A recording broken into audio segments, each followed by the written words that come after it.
Ya estamos. Sí. Buenas tardes, bienvenidos a los doctores. Doblemente las gracias. En primer lugar, como les podría, una formación para nosotros como docentes, que es un momento para que las aulas estén pobladas y salgan de los conceptos. Y en ese camino, creo que gran parte ayuda todo este tipo de encuentros que tenemos académicos, especialistas, con gente de campo, con gente que logra el campo político, el campo de estudio, de la organización política, lo que ustedes ven hasta. O sea, una de las posibilidades de esta segunda ocasión de política de más que resulta, de verdad que lo que ven todos los días en materia abstracta, si no entendemos qué es lo que nos quieren decir, qué es este proyecto. Bueno, acá está una persona prestigiosa, un doctor, que integra el CONICET y hace investigaciones y proyectos en esto. Con lo cual nosotros tenemos que no solo estar agradecidos porque vengan los equipos que hacen, sino también compartir de manera tal que nosotros podamos acá hacia nuestro futuro, que nos permita abrir los horizontes, como dice Clara, abrir un marco de posibilidades y temáticas. Ampliar horizontes. Este es uno de los objetivos más importantes de la educación. Yo esto se lo pido mucho. Que el pasar por estudios superiores a ustedes les permita ampliar lo que creían que se podía hacer. ¿Sí? Y que sepan que cualquier persona que se lo propone como objetivo puede ser, por ejemplo, entre muchas otras posibilidades, investigador del CONICET. Y que vean que es un caso real y que es algo que uno puede hacer y que lo que uno se propone lo puede trabajar a lo largo de los años, no sin esfuerzo y lograrlo. Este es el objetivo. En general, para mis alumnos en particular, es para que sepan, y retomo lo que decía Alberto, vieron que ustedes antes no entiendo nada, qué desastre. Bueno, ahora van a ver, interactuando con él, que no lo conocen, que saben, en este caso de técnicas de investigación, ¿no? Pero que saben más de lo que creen que saben. Y es importante cada tanto medir, uno cree que no sabe nada, y después escucharlo en el campo real, cómo es la práctica del investigador, y ustedes vean que tienen más herramientas para entender lo que le tienen para decir. Este es otro objetivo. ¿Sí? Que no se embrochen tanto creyendo que no saben nada y que no entienden nada, y que hablando con una persona creen que sabían más de lo que creían. Y esto también es importante en el camino del aprendizaje. Bueno, así que, Jorge, bienvenido, muchas gracias. Somos todos oídos y la cátedra te escucha. Gracias a todos. Sí, porque.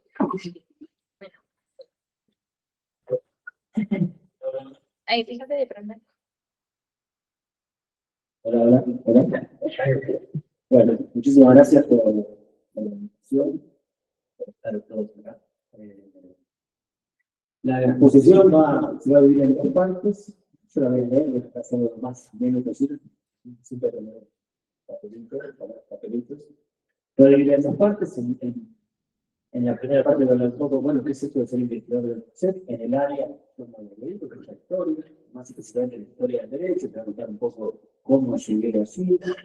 Y en la segunda parte, otra de las cosas que me acompañan desde hace muchos años es la divulgación en la historia. Siempre me gustó mucho ampliar, ¿no? Son como dos mundos, ¿no? El mundo académico y el mundo de la divulgación, ¿no? Pero también en muchos casos mundos que están en lugares, se dicen compartimentos tanto, digamos, ¿no? Pero bueno, a mí siempre me gustó muchísimo la vida académica, muchísimo hacer llegar la historia a públicos más amplios. Luego, una idea que es que tenga esas dos partes, ¿no? Y después les voy a pasar mientras algunas filminas,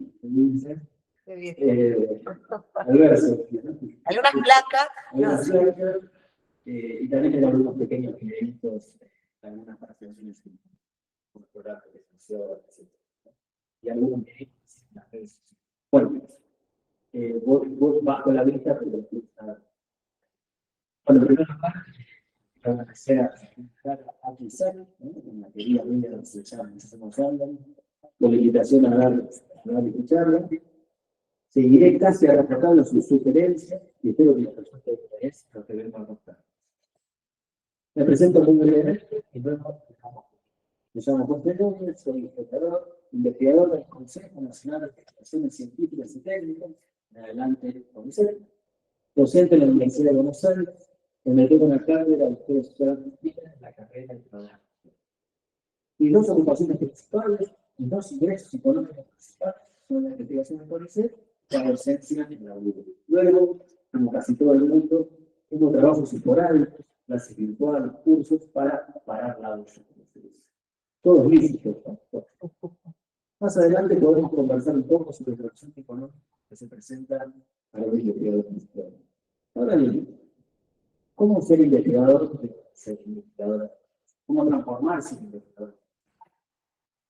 Antes, algunos comentarios aclaratorios. Primero, hablaré del mundo académico de la historia, específicamente de la historia del derecho, que es el que conozco, pero supongo que las reglas son más o menos similares para otras ramas, ciencias exactas, naturales, ciencias biológicas, sociales. Segundo, la situación actual del CONICET es crítica por la falta o la escasez de financiamiento, pero hablaré en términos generales, sin atender, pero sin desconocer la coyuntura en la que se han reducido los pagos de los intereses y las becas de toda la Unión. Tercero, el CONICET otorga becas para realizar doctorado, becas postdoctorales y luego está la carrera de investigador. Esta carrera cuenta con 7 escalafones: asistente, adjunto, independiente, principal y superior. Hay una rigurosa evaluación para saber un escalafón. En mi caso, actualmente soy investigador adjunto. Para aspirar a ser investigador del CONICET, en primer lugar hay que obtener. Luego se sugiere realizar una maestría, que es un título de doctorado, y hay que hacer una tesis. Y a continuación, es imperioso realizar el doctorado, implica la elaboración de una tesis doctoral. En la actualidad, sin tener el doctorado, es virtualmente imposible intentar ingresar a la carrera de investigador. Añado algunas cosas. En el pasado, el doctorado era la culminación de la carrera de larguísimos años de trabajo. Hoy en día se ha invertido. El doctorado es el inicio de la trayectoria académica. Por eso las tesis se hacen en menor tiempo, 4 o 5 años, y las exigencias en cantidad de páginas han disminuido, dependiendo, claro, de cada institución. Por eso remarco, sin el doctorado, e intento presentarse a la carrera. Por otro lado, pese a la crítica situación actual, se puede aplicar a las becas que todo el país. No vas a ser millonario, pero te permitirá participar de las actividades del mundo académico, congresos, jornadas, científicas, ir a los archivos y bibliotecas a ver los materiales de investigación, escribir la tesis. Seguramente la podrás complementar con alguna actividad de docencia. Remarco alguna. Conozco casos recientes, prácticamente todos los recientes, muy cercanos de becarios doctorales que les quitaron la beca por hacer un trabajo de asistente de vestuario en una película durante 15 años. Como saben, el hilo se corta siempre por lo más claro.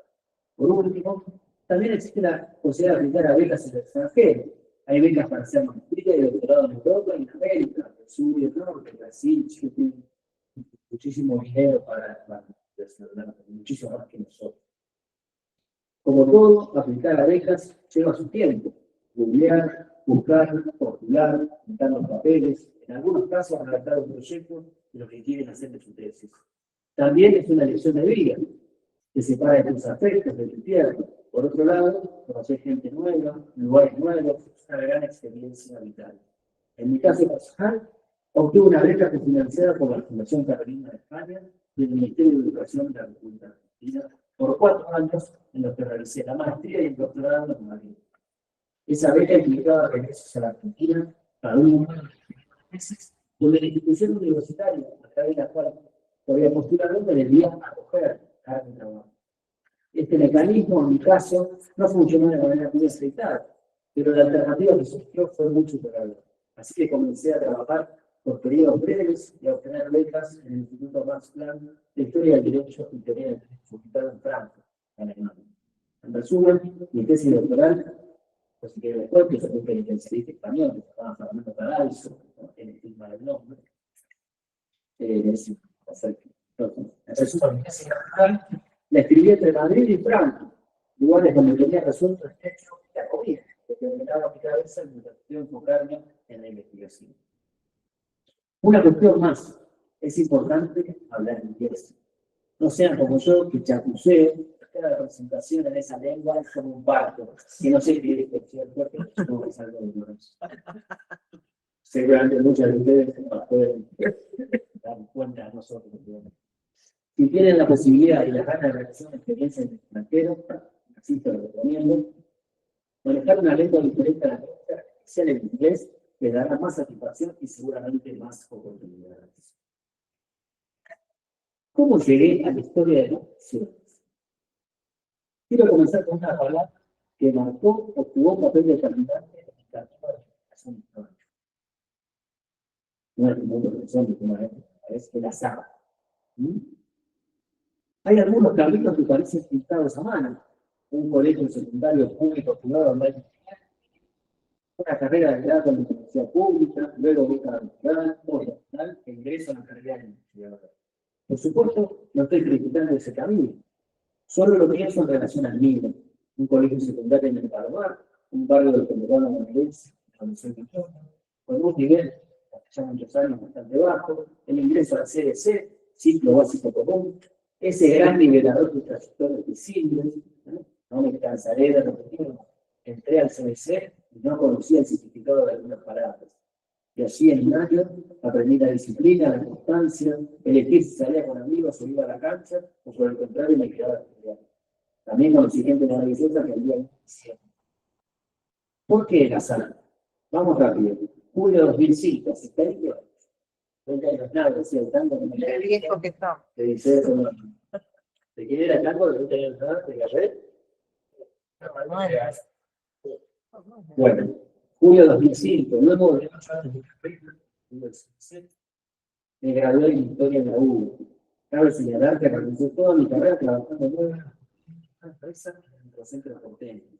Era cadete, la menos horrible de las tareas si trabajas en una oficina y tu proyecto de vida lo traía. Entré como cadete y 11 años después me fui como cadete. ¿Qué horizonte tenía con el título de historia con apenas una línea en el currículum? En aquel entonces había dos opciones: la docencia en el nivel secundario. Si bien nunca había dado clases en el colegio, no era algo que me atraía. Por supuesto, hay muchos colegas que son excelentes profesores en relación a la docencia en el colegio. No es mi caso. No hace falta aclarar que lo haría sin problemas para sobrevivir. La segunda opción, en aquel entonces, la investigación en historia. Me acuerdo que un día miré los requisitos para aplicar una beca de profesor. Un plan de trabajo, un director, un lugar de trabajo. Salí espantado. En esos años había una discoteca exclusiva que se llamaba El Cielo, de manera no. Su lema era solo para dioses. Nunca fue así, ¿no? Su lema era solo para dioses. Eso era lo que yo pensaba que significaba aplicar y ganar una beca de profesor. Seguí buscando. Anoté mis datos en una página que se llamaba Beca. Un día de agosto de 2005 me llegó un aviso. Se busca graduado en historia con derecho hasta 30 años. Y un mail que me había que enviar el CV. Lo vuelvo a aclarar. Mi currículum era una línea. Profesor de enseñanza media y superior. Todos esos años, entraba a las 9 de la mañana, salía a las 6 de la tarde.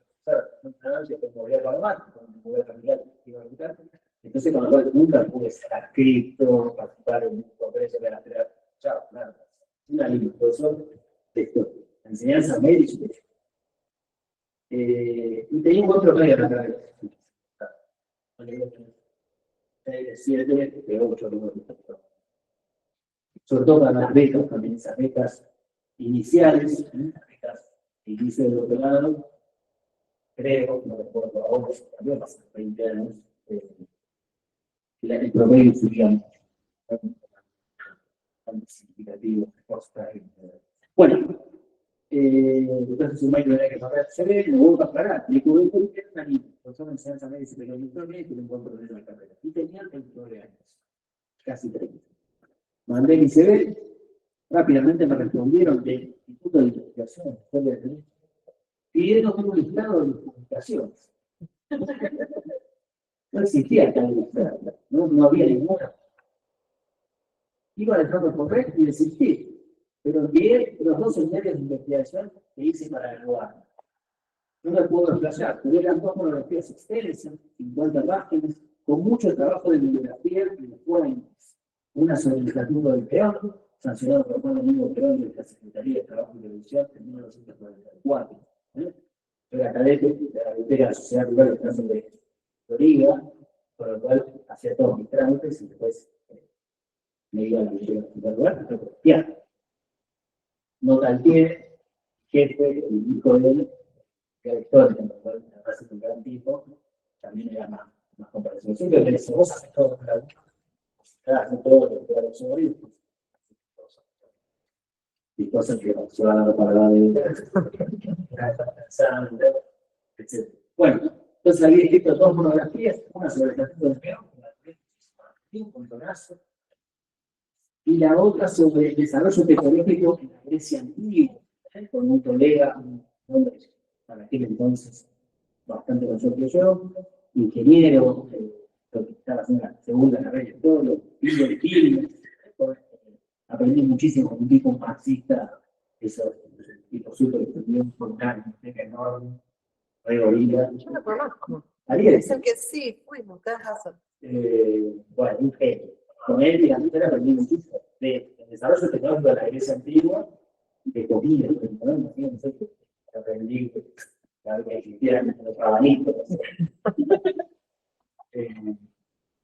Bueno, entonces, de hecho me recibí con esa monografía, saqué un 10 y me recibí con esa monografía. Entonces, claro, cuando me piden las publicaciones, no pasa nada, no me nada, en un instante esas cosas, ¿no? Que creo que es una decisión que te cambia la vida radicalmente, ¿no? Para bien. Entonces mandé esos seminarios y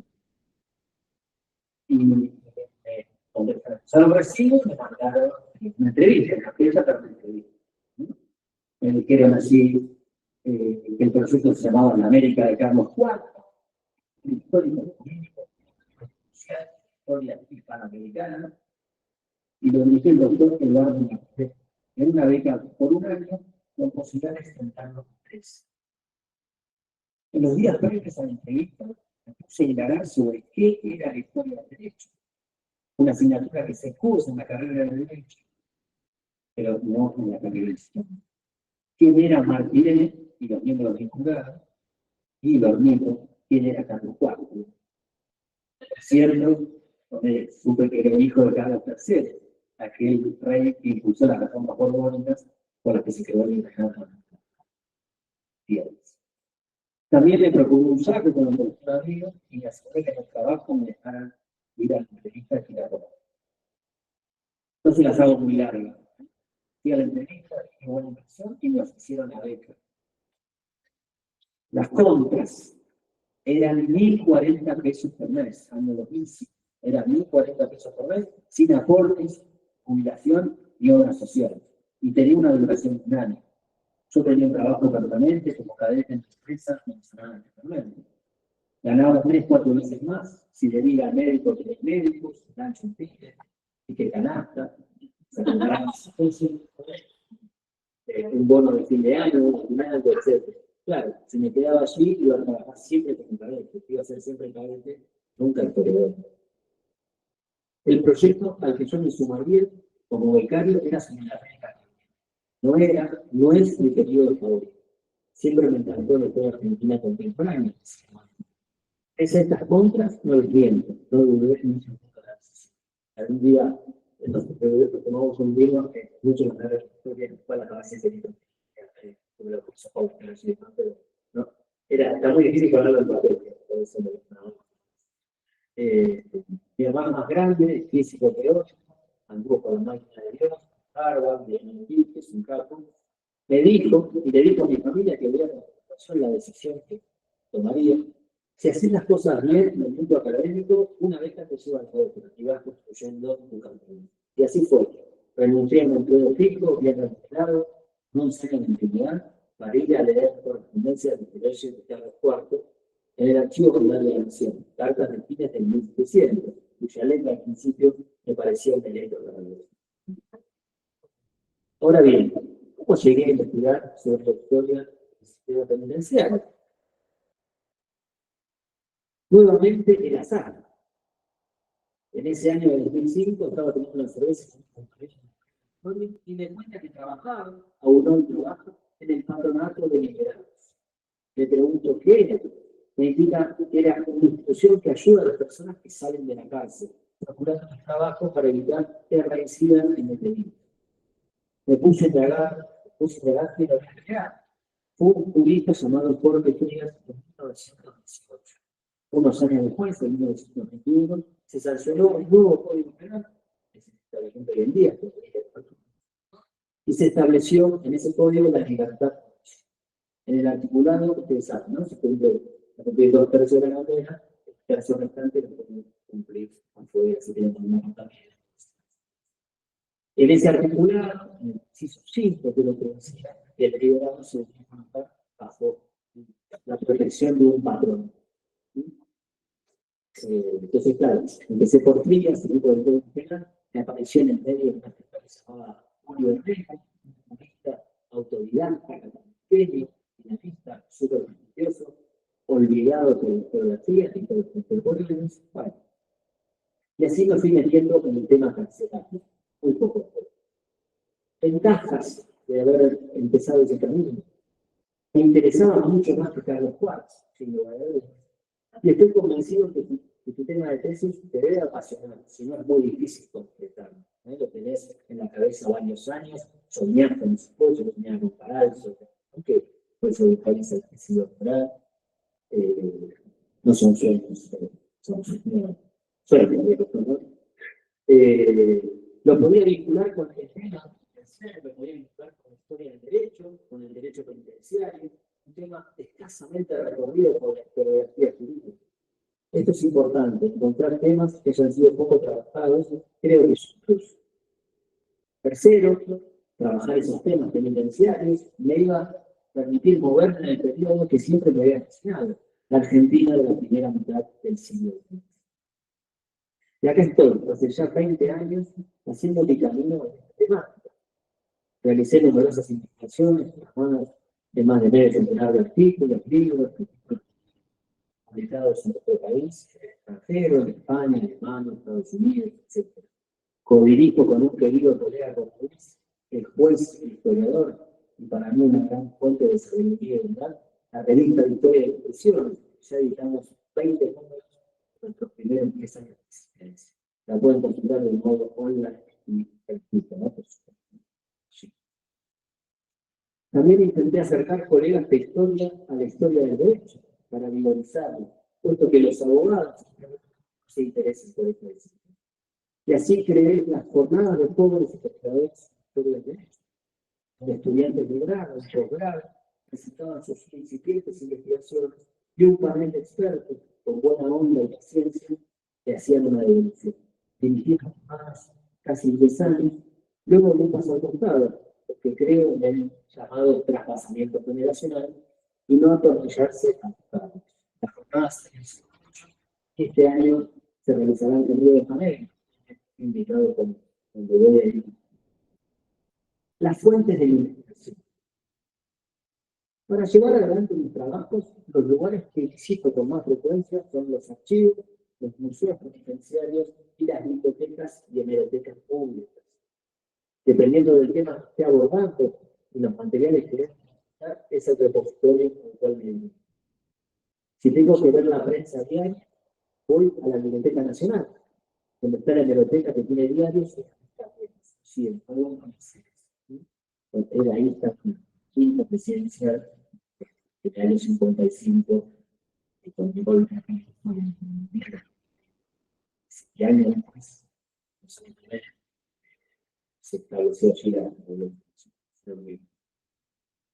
Tengo mi carnet de investigador, que se tramita fácilmente por la web.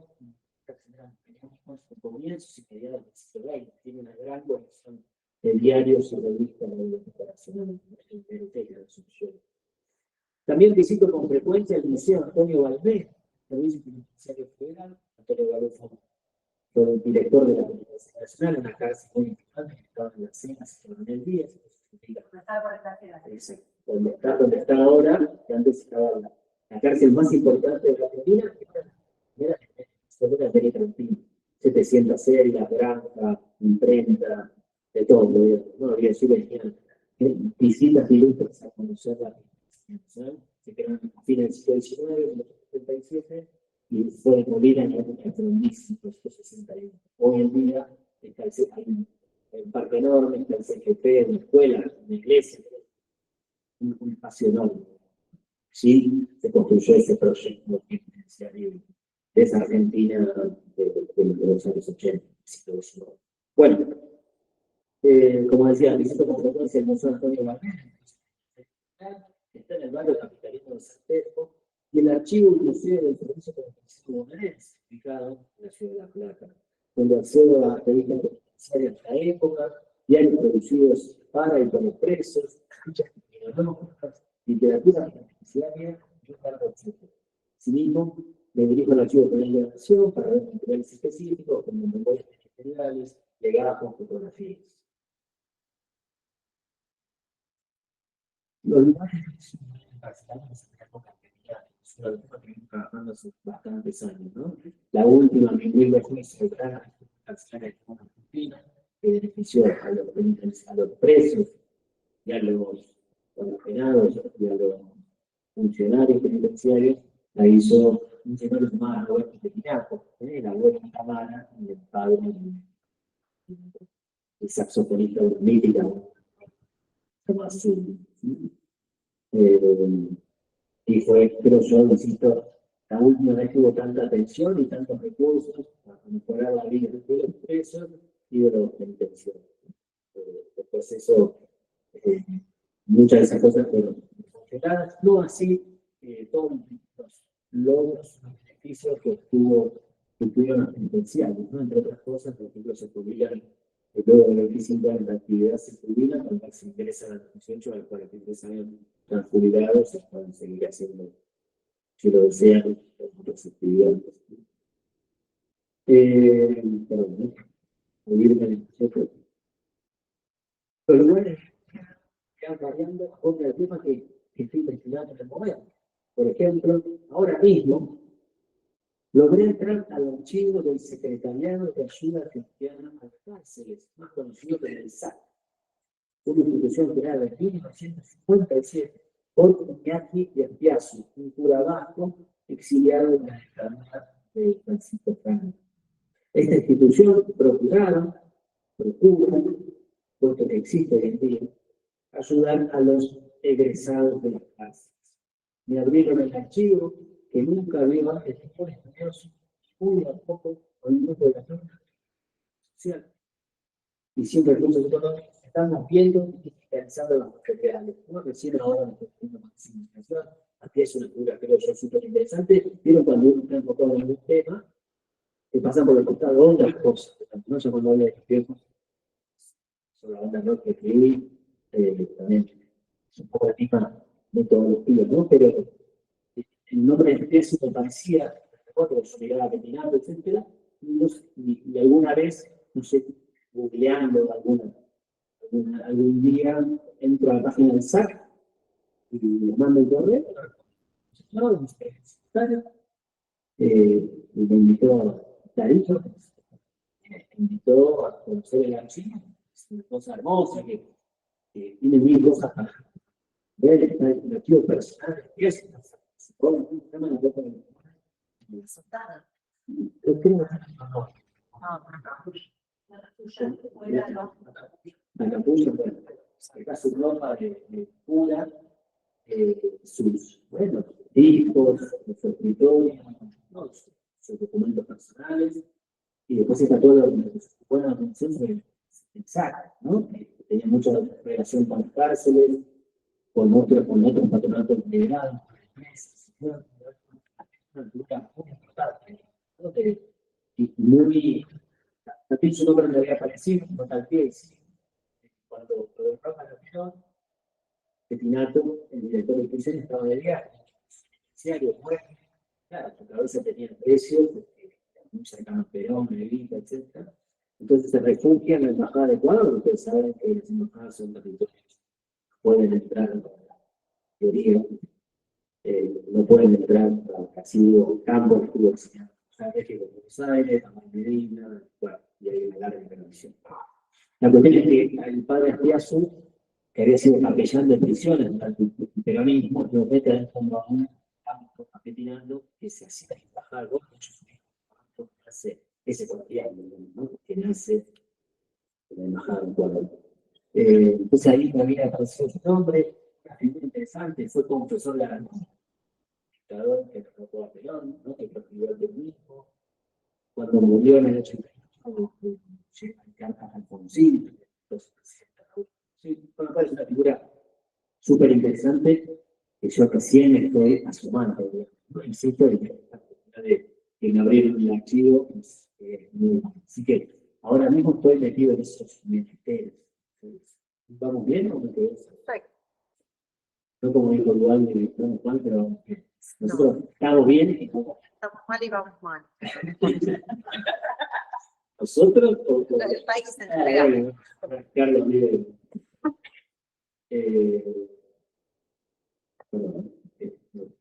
Bueno, además de las visitas a las bibliotecas, museos y archivos, hoy en día utilizo algunas herramientas tecnológicas. Cabe señalar que hay muchísima bibliografía en la web de excelente calidad y de acceso libre y gratuito. No se pasó esa época que creíamos que estaba el montón de pagos, ¿no? Un Wikipedia, miles de revistas, literalmente, miles de revistas científicas, se pueden bajar tesis doctorales, tesis de maestría, repositorios digitales, hay un montón de cosas de buenísima calidad, y de acceso, salvo los gringos que quieren poner todo lo que quieran aparte, en general, los artículos están en posición de acceso libre y gratuito. Bueno, todo el medio de la bibliografía, simplemente los menciono, motores de búsqueda de como Google Scholar, revistas científicas de acceso libre y gratuito, los catálogos de las bibliotecas, un hecho siempre fundamental, ¿no? El llamado estado de la cuestión. Alguien escriba la historia del instituto, ¿qué es lo primero que tiene que hacer? Bueno, ¿quién escribió antes que yo sobre este instituto? Si no, como decía. Muy bien. Todo el arco. Exactamente, todo el arco está en la cuestión. Como decía una persona mía de Madrid, si no vas a un estudio mediterráneo. Entonces, nada más es un ejercicio de estudio intelectual. ¿No? Que yo vengo acá y digo, este instituto, bueno, no, reposo sobre. Después puedo cuestionar, criticar, tomar algunos argumentos, desechar otros, pero sí o sí, ese es el primer paso, es ese que hay que hacer, ¿no? Y eso a través de, bueno, ¿qué literatura? Entonces recomiendo siempre los catálogos de la Biblioteca del Congreso, de la Biblioteca Nacional, de la Biblioteca del Maestro, de la Biblioteca Nacional de España, de distintas bibliotecas de otros países. Y otra cosa rápida, que salgo del machete un poco, que es bastante estructurado. Supongamos que yo quiero escribir, como lo primero que se me viene a la cabeza, ¿no? Quiero saber sobre las visiones en el peronismo. Y tal vez es muy probable, porque esto tiene que ver con cómo son catalogados esos libros, por los archiveros, porque tal vez yo ponga, hoy entro al catálogo de la crítica del Congreso, supongo. Y entonces pongo, tienen, ustedes despliegan el catálogo, está por temas, para guardar, etc. Y tal vez ponen prisiones del peronismo y te salen dos, o no te salen ninguna. Puta, ¿cómo? No hay nadie. Entonces, siempre es mi sugerencia es, claro, es más arduo, pero siempre de lo general de lo particular, de lo más amplio, tal vez incluso las cárceles te van a salir un montón de resultados y ahí lo van filtrando. Insisto con esto. Pones cárceles, el peronismo boliviano, por ahí no te sale nada. Pones cárceles y por ahí te sale un montón y lo vas viendo y te vas a seguir encontrando cosas seguramente muy interesantes. Entonces, lo de los catálogos es buenísimo y también están las hemerotecas digitales.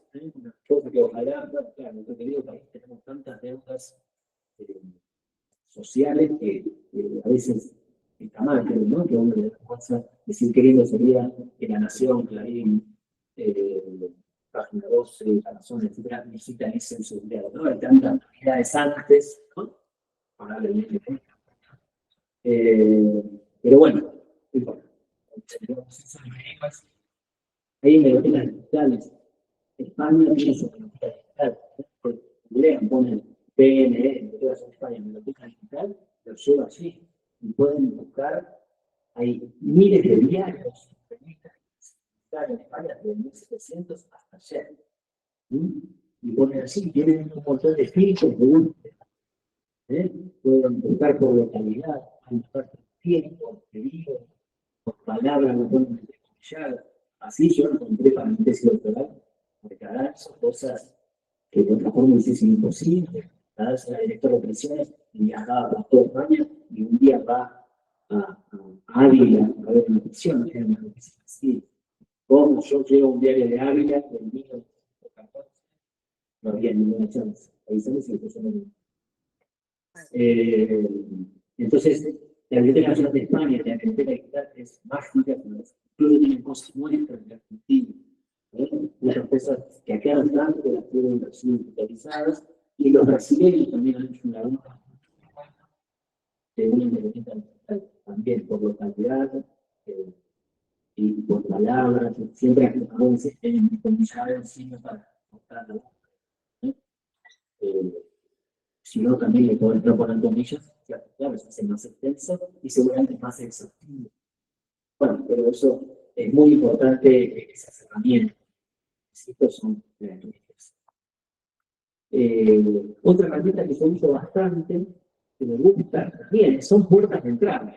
O sea, miré esto acá y se acabó, ¿no? Es un pasito que te lleva a otro pasito. El diario Clarín, gran diario argentino, digitalizó en todas sus etapas, desde 1945. En el 45 años que hace el peronismo, nace el diario Clarín. Y han digitalizado todas las etapas, desde el 45 hasta hoy, y no sé si lo quiero ver a la vez, ¿no? Bien, etapas de dice, fíjate el día del cumpleaños, miren, no sé, y está bueno porque es así que la etapa es una etapa, ¿no? Que se plantea así lo que considera el editor es lo más importante, pero bueno, por ahí viendo la etapa te enteras de cosas. Yo ayer tenía que dar sobre el gobierno de Iria, me puse a mirar la etapa contra ahí, te vas enterando de cosas que tal vez no sabías, no las encontraste en los textos, en el libro. Claro, después sí, seguramente si te interesa algo, en realidad tenés que ir a ver la nota. Es una primera forma. Todas estas herramientas pueden usarse simultáneamente para ir armando la investigación. Un aspecto pendiente que tengo es la famosa IA, la inteligencia artificial. Las 2 o 3 veces que les consulté cosas específicas, no me convencieron sus respuestas, fueran erróneas. Claro, que pregunté sobre el inteligente sobre ¿no? Luego, hablando con colegas que la saben usar, me explicaron que uno debe prepararla, debe saber preguntarle. Es muy útil para el análisis de fuentes documentales. Que es un pendiente. ¿No? Si alguien tiene experiencia y quiere enseñar, yo encantado de aprender.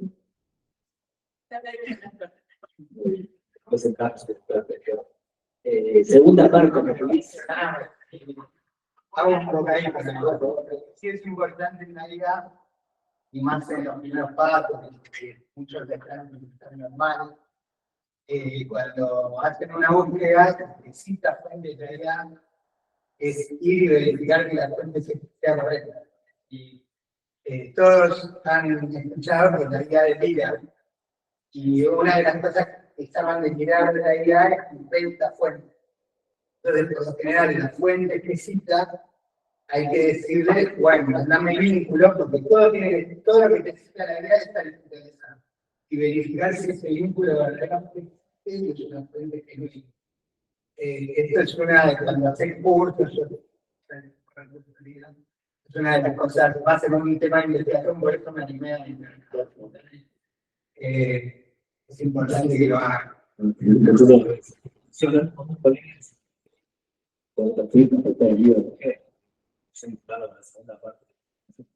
Y él labura sobre la iglesia, los 60, del siglo XX, ¿no?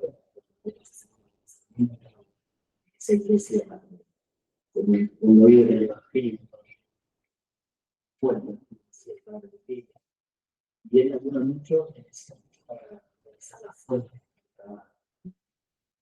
Se dice buscar tal cosa, honestamente, como digo, es una cosa una variedad, o que puede ser súper útil, ¿no?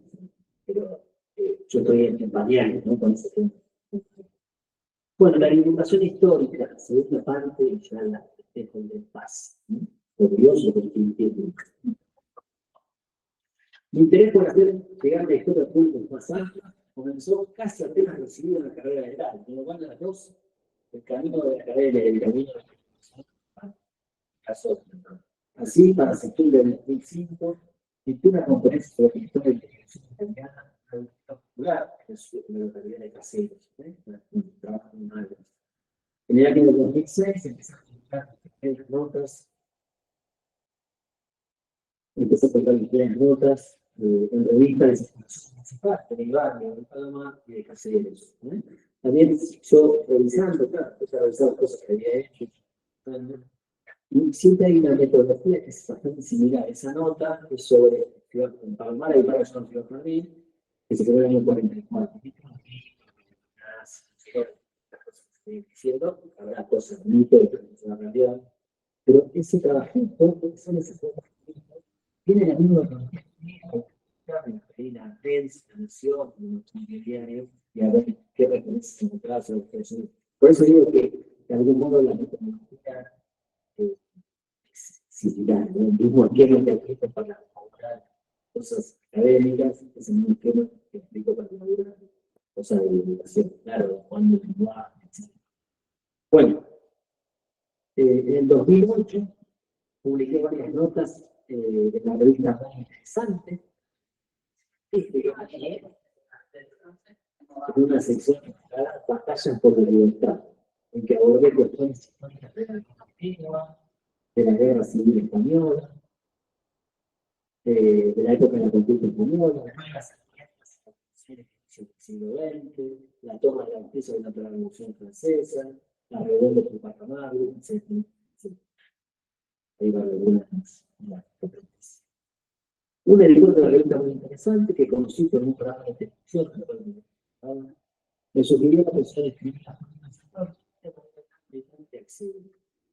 Yo elegí la temática y él me indicaba la extensión aproximada y lo editaba. Ese mismo año de 2008, tuve mi debut en la televisión. Fue en el canal de cable History Channel, en un programa que se llamó Historia Extrema. Era un reality histórico en que los participantes de varios países de América del Sur tuvieron que vivir en las mismas condiciones que ustedes y su ejército cuando cruzaron los Andes, para liberarnos de esos países y no para. Recuerden que pasaron tanto frío que atravesaron las demandas montañas en condiciones extremas. Yo fui a la historia histórica y también aparecí en varias partes del programa explicando la ruta del cruce de los Andes al constructor Julio Bracho, un famoso actor mexicano en el de entonces. Fue una muy linda experiencia, grabamos en Mendoza el año tío. También aprendí mucho sobre la personalidad de José Martín en cruce de los Andes. En la Universidad de Buenos Aires, muchas de esas cuestiones no las aprendí, más centradas en los procesos históricos, así que me puse a estudiar, armé antes, chequeaba los guiones a ver si los datos eran correctos y tuve varias expresiones de cambio. Cuando se terminó el programa, hubo juntada con el hermano de los libros, gritos de voz y expresiones.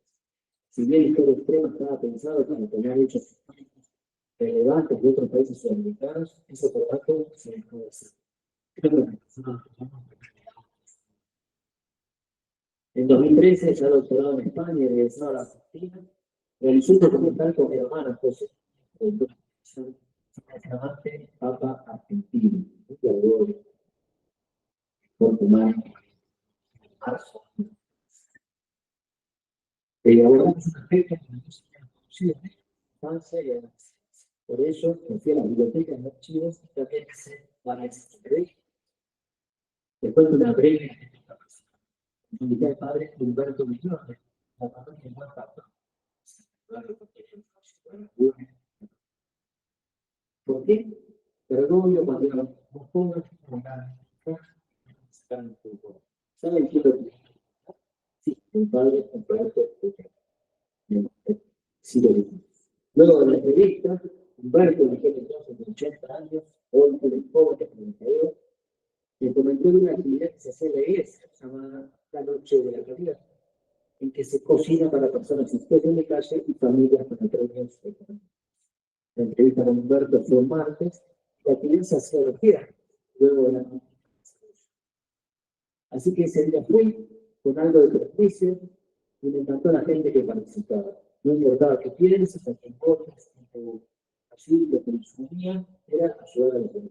Bueno, desde hace 12 años que participo en la Noche de la Caridad, aunque ni siquiera no existiese, cada uno comiera o comiese en su casa. Y propongo el 14 de marzo, sacamos una revista y publiqué una nota con cuatro que hice para contar esa revista que vimos. En 2016 empecé a publicar en todo el sector. Es una revista que sale en 1967, ¿no? La creó un tipo que se llama Félix Luna. Este año se cumplen 100, y se cumplió 100 años, ¿no? Un gran historiador, claro, por supuesto en la carrera de historia compraron, y cuando apareció Killian, el horizonte, pues, los profesores lo desempolvaron a qué gran historiador que es. Pero bueno, era un gran historiador, lo recomiendo, si les interesa el sentimiento del peronismo, el 45, Crónica de Años Sucesivos, es un libro fundamental para entender el sentimiento del peronismo, escrito por que de todos sus estudiantes restantes, en la radical, gorila y peronista, estuvo preso un tiempo, mismo, y muchos años fueron directos que no, bueno, insisto, si quieren ganas, hagan un libro para comprender el enseñamiento del peronismo, escrito por un tipo no peronista. Bueno, como le dije, sacamos una revista con José, y en el 2016 empezamos a hablar de historia, que quedó Felixón. Es una revista que se dedica a la educación y lo escribí, publiqué varias cosas allí. Y aquí les muestro algunas referidas a la historia carcelaria y otras sobre un femicidio que promovió el Instituto de padre que mató a su hijo. También en esos años hubo muchas entrevistas en radios, algunas conocidas, en radios pequeñas, locales, comunitarias, en algunos programas de televisión, por ejemplo, en la cocina, Vino para vos, que estuvo con, ¿cómo se llama esta legisladora que se dedica al medio ambiente? Pero una legisladora progre que no puedo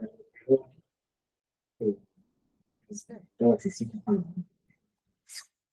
Una biblioteca, una copa de vino, nada,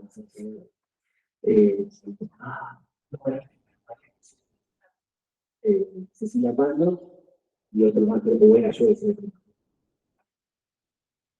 Bueno, fui a varios programas, tuve música, etc. Y empecé a publicar columnas de diario Perfil. Realicé en 3 años más de 40 columnas, todas sobre temas de historia argentina. Como pueden ver allí, sobre la derecha, sobre el canal 55, sobre los fusilamientos del 76. Este día Perón fue a visitar las presas en la Serie Nacional en el 46, ¿no? Etcétera, ¿no? Como verán, son todos temas de problemáticas que me interesan a mí, vinculadas particularmente del peronismo de los años 70, sobre todo la nación en el mundo. Llegado a este punto, quiero hacer una aclaración. La gran mayoría de las actividades de educación que vemos realizadas de manera totalmente gratuita, sin cobrar ni un solo peso. Frente a esto, señalo dos cosas. Lo hago gratis porque me gusta, tiene que ver para el museo, para la difusión, más allá de los propios académicos, y porque mi trabajo me permite tener tiempo extra para realizarlo. No pretendo que haya que trabajar gratis, todo lo contrario. Es una realidad del mercado laboral argentino, al menos en mi experiencia en lo que respecta a la historia. Por ejemplo, cuando me ofrecieron publicar en el diario Perfil, me aclararon de entrada que no había un peso. Yo podría hacerlo, interesado en escribir para Crónica Pasante, que académico, los temas los elegía yo, etc. Así que dije que sí. Claro que hubiese sido buenísimo que me pagasen porque vi esa columna, pero en el momento no se puede hacer. En 2020, escribí algunas columnas que ya de Cuba, también de manera gratuita. Es uno de, como ustedes saben, uno de los diarios de mayor lectura. También en 2020, durante la pandemia, tuve una misma entrevista con televisión, reconocido como doctor, Alejandro Cristina, hoy en Neuro. Con continuo conversamos sobre viajar con los lectores, demás.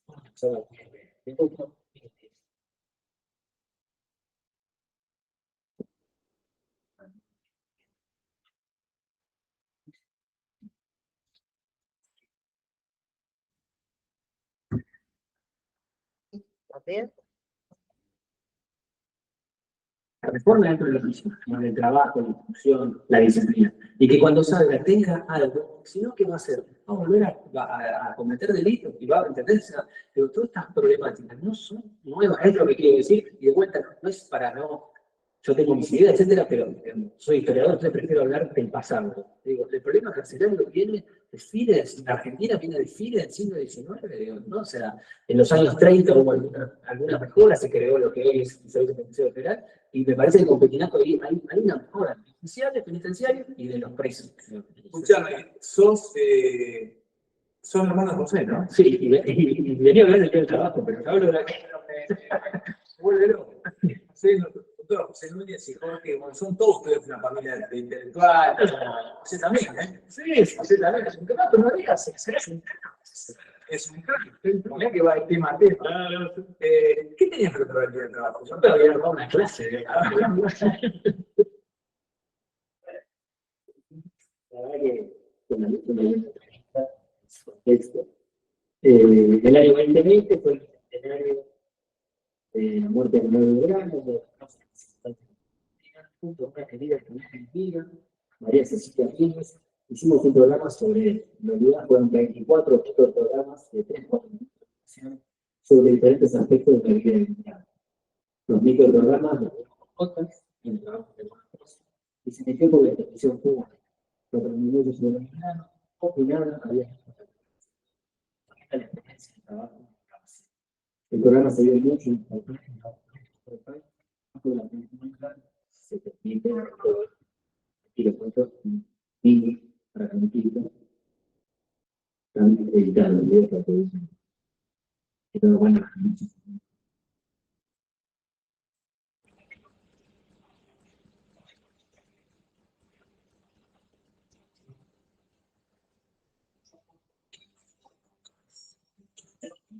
Manuel José Joaquín del Corazón de Jesús Veterano fue abogado, economista, diplomático, Su vocal de la primera junta de gobierno.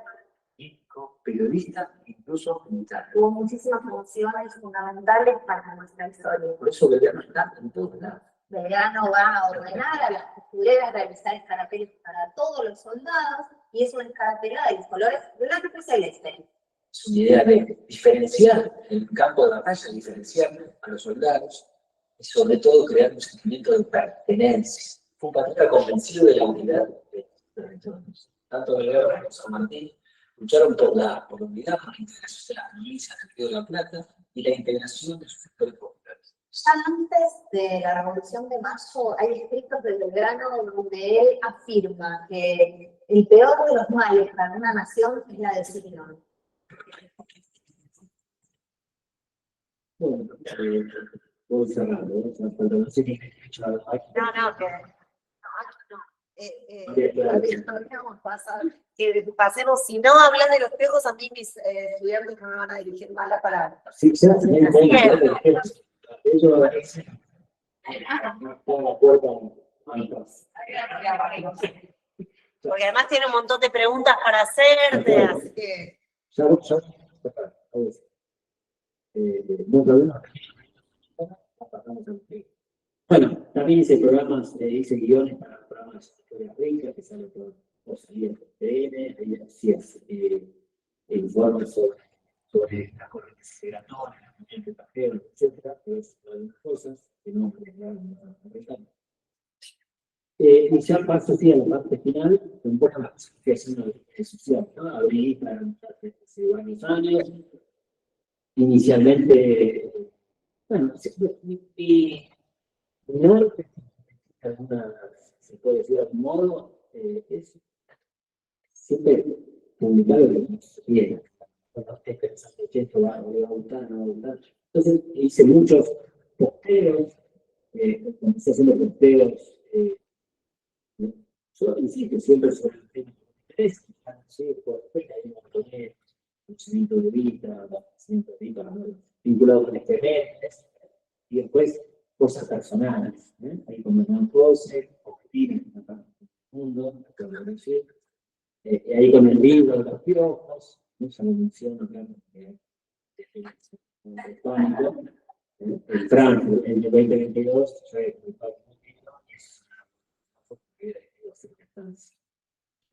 entonces, bueno, empecé a hacer eso, ¿no? Etcétera, y en un momento, entre el 2023, también por sugerencia de la mano José, fui a ver a una chica que laburaba también en Jotas, la doctora se llama Sofía, y con la idea de empezar a hacer videos, y ella, bueno, muchos años en la misma mujer, en un minuto no puedo empezar a hablar, no es así, yo contesto entonces, bueno, laburamos varios meses juntos, algunos pequeños con ella, y la verdad que, bueno, me fui dando cuenta que se podía hacer algo, en un como mucho tiempo, caricaturizar, etcétera, pero creo que algunas cosas se podían decir en esos pocos segundos. De montos son fragmentitos, ya pasamos a la parte final. Nuestra primera acción de gobierno va a ser promover una reforma completa del Estado. Esto fue previo al paso, ¿no? Del año 2023. Ahí mostraba la similitud entre el gobierno de si quieren todos saber una parte de su cuerpo, yo no, porque ya hice un pacto cuando preparé las clases, y era una vez que estaba por mí, por decir,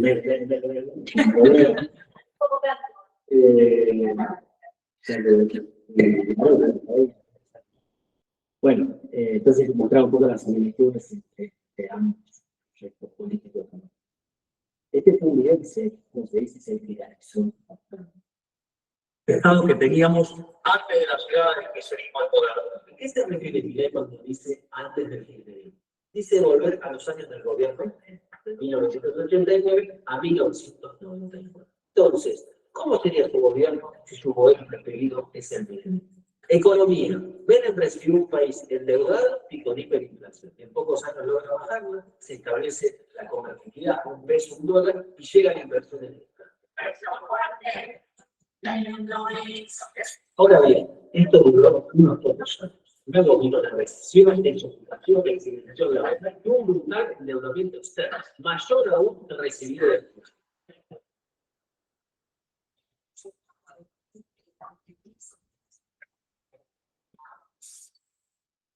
Si Milei propone en su impulso a privatizar todo, esto ya lo hizo 30 años antes. Luz, agua, gas, teléfonos, trenes, IPF, y sabemos cómo. Pero grandes casos de corrupción y las empresas privadas se deshicieron del 80% del personal, lo que repercutió en desocupación y pobres. Fines de la década del 80 se elaboró un documento llamado el Consenso de Washington, del cual se trata una serie de recetas para países en vías de desarrollo. Si querías recibir dinero del FMI o del Banco Mundial, tenías que cumplir con estas recetas. Flexibilización laboral, privatización, básicamente lo que propone. Los militares dejaron de intervenir en la política, pero también insultó a los peores que nos llevan a la como Videla y no sé. ¿Vos sabés lo que piensa la candidata Victoria Villarroel sobre los derechos humanos? Usted no lo conoce. Términos de justicia, Menem amplió la Corte Suprema de 5 a 9 miembros. Esto se llamó la mayoría automática. Es curioso porque Milei propone en los parlamentos que sea un férreo defensor de las ideas de poco del padre. Me pregunto cómo era. Para cerrar, cuando la economía empezó a andar mal, surgieron los movimientos piqueteros en el norte y en el sur del país. ¿Cuál fue la respuesta del tiempo? reprimió sin contestación.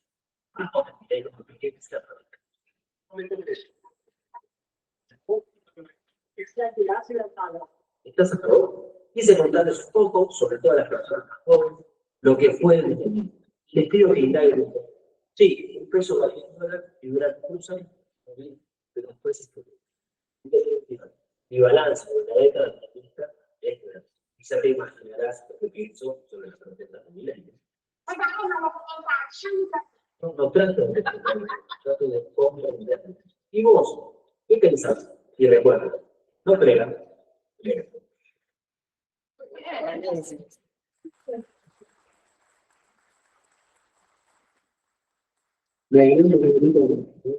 Bueno, me voy a saltear el machete porque si no ya no, pero laburé con Sofi varios meses. Ese fue uno de los, creo que más lindo, hicimos un montón, pues amiguitas que quieren ahí están. Pero no solo amiguitas, ¿no? Ya estamos en el este. Me gustó también, sobre ese.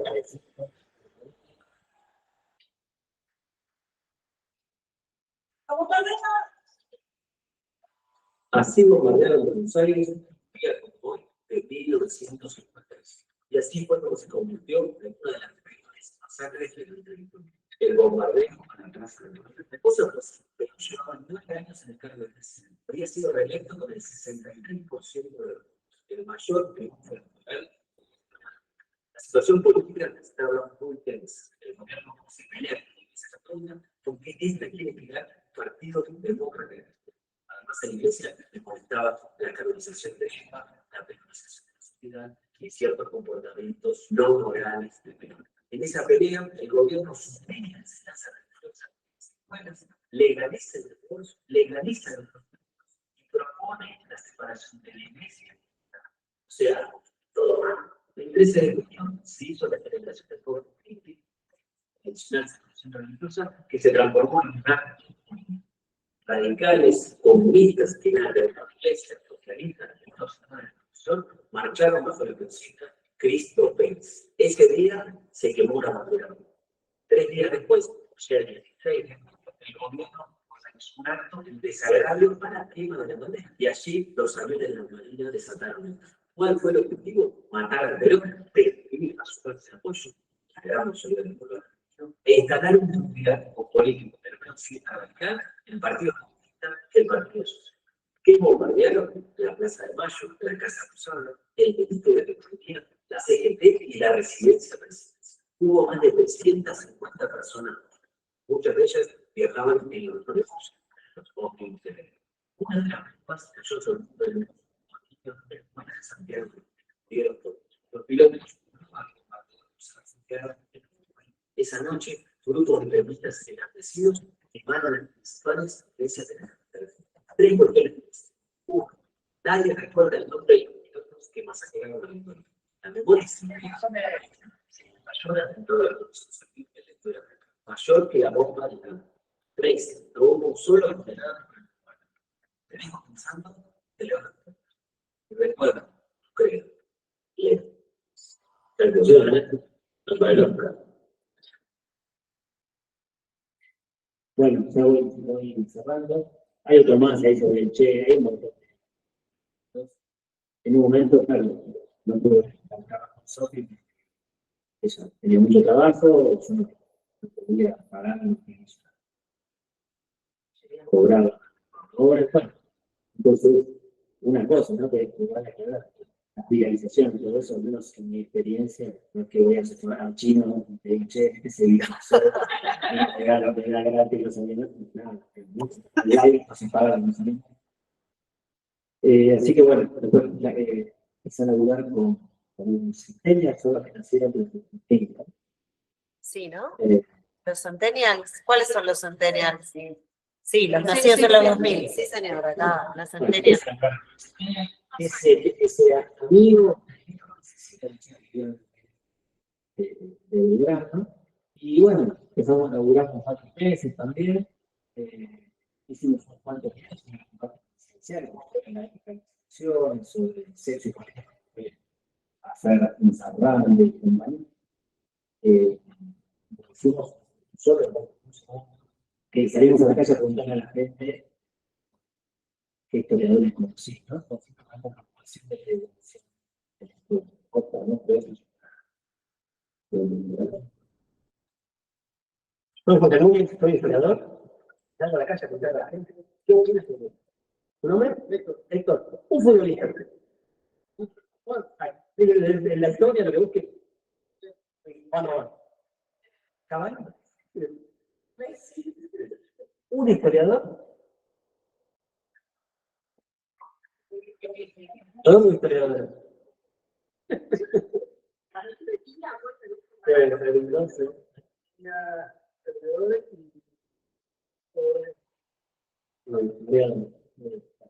¿qué es la historia?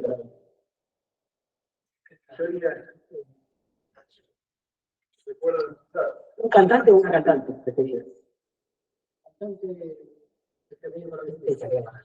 Cantante de Ricardo Guardia. ¿Un historiador o historiador?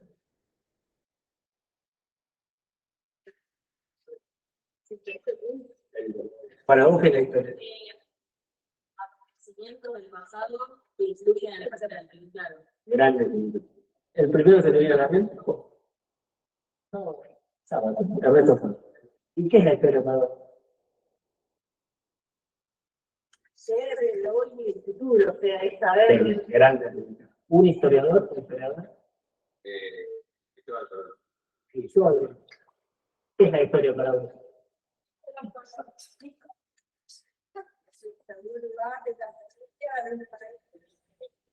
Muy bien. A la historia, exacto. Como un futbolista, un campeón, se dedica a conocer la historia. ¿Cómo se llama? Este pequeño video es una muestra de la distancia que hay entre los trabajos de los historiadores académicos y los ciudadanos. Creo que deberíamos mejorar los esfuerzos para que los trabajos de las instituciones sean más accesibles al público dominicano.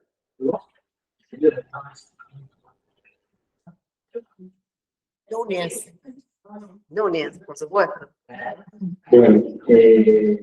Bueno, hay que seguir haciendo un montón de cosas, pensando, alguna vez me gustaría tener tiempo de ver acá en el mundo de YouTube, todo el canal de YouTube, hay tantas cosas para hacer, mirar a otros colegas, colegas jóvenes que están metidos en la administración, hacer claro, todo es, pensé que yo esto lo hago, como digo, de esto, yo vivo en el comisión de la UBA, y de dar clases, de investigar, de los archivos. Entonces, los tiempos nunca alcanzan. Y ya, ahí sí, termino. Vieron la autoridad que tengo, ¿no? Bueno, con todas estas cosas que les estoy contando, no piensen que esa misma metodología de trabajo que biblioteca se aplicó para escribir sobre una banda de rock, ¿no?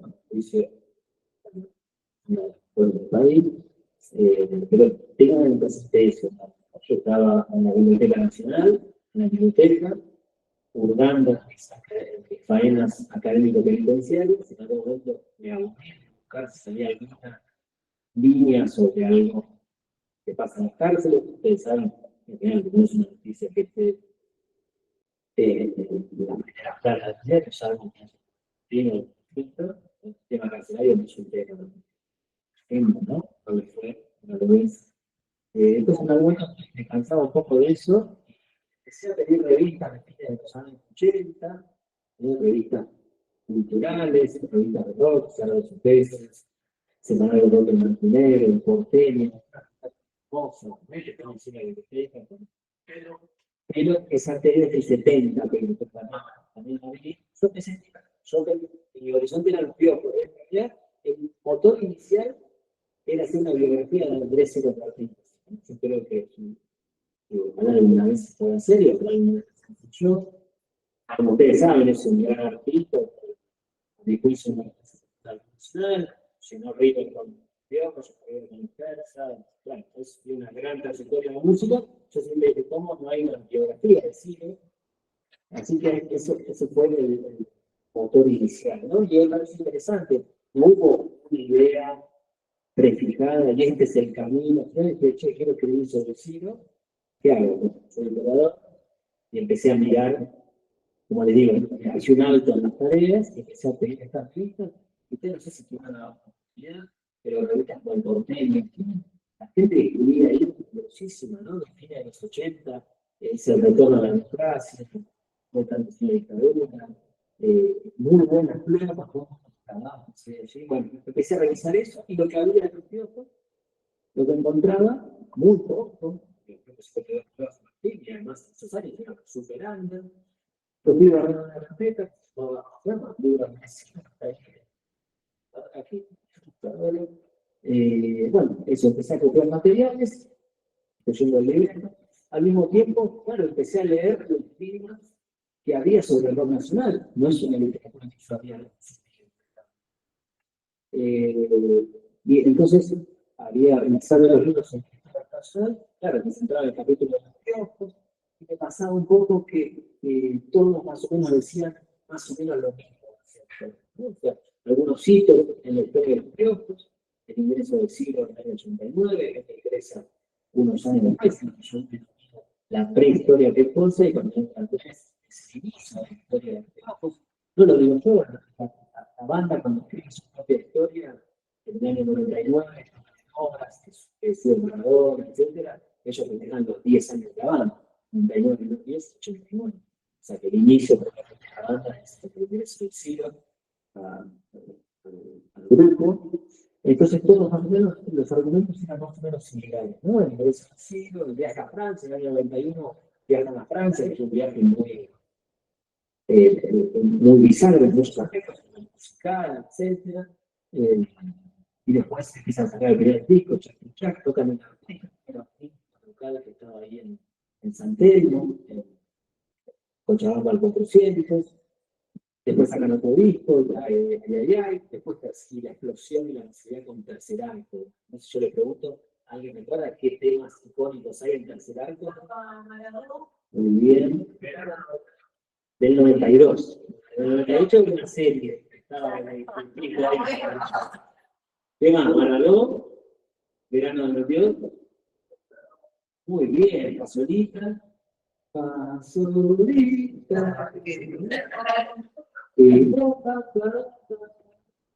¿Se entera? Bueno, ese disco yo. Es icónico, totalmente, ese disco, ¿no? Todos, no, aunque no nos acordemos los nombres, yo les pongo los temas y nos los acordamos, todos lo sabemos. Tiene temas también, todos más, si vos, no vamos a sacar a toda la lista. Pero claro, con ese disco, avisar el historia, seguir las fiestas todas, también lo que yo fui aprendiendo, un montón de creación, siempre tuvieron ese trabajo y siempre fueron creciendo paso a paso. No es que una banda, ¿cómo se dice eso? One hit, ¿no? One shot, o como, qué sé yo. Siempre pongo el ejemplo de todo, pero no, o sea, con una rubia de la que era de personas no sé ni cómo se llaman, justamente porque es esa banda que tiene ese tema y no la conocemos más. Se dice one hit o one shot, así, bueno, metieron una. Nunca más. Y claro, pero son bandas que fueron creciendo, y cada día yo veía eso, ¿no? En la investigación veía eso, cada día crecían un poco más, un poco más, un poco más. Y claro, sin embargo, no obstante, tercer acto es parte agua, ¿no? Pueden empezar a vivir de la música, pues gente, Andrés laburaba de fumigador, de yo te adoro de borracho, me voy a lastimar, etc. Nicky laburaba de carnicero, cuando te la cara, Dani daba bueno, está bien, laburaba sus cosas. Y otra cosa, ya me fui de esto, absolutamente, me pasaba eso, ¿no? Como les digo, el camino 1, empezar a recolectar las fuentes. Camino 2, empezar a leer la literatura, más o menos iban simultáneo. En el medio de otra cosa, que más o menos todo dice lo mismo, 4 o 5 notas a 3, yo dije, bueno, yo quiero hacer otra cosa. ¿No? Hagamos la políticamente correcta. Mejor que queremos, para mí es mejor. ¿No? O sea, yo quiero hacer una cosa, de ahí viene lo de esta mano que se está documentado. No hay testimonios, todos tenían esas 4 o 5 notas y entrevistas a algunos de los que contaban.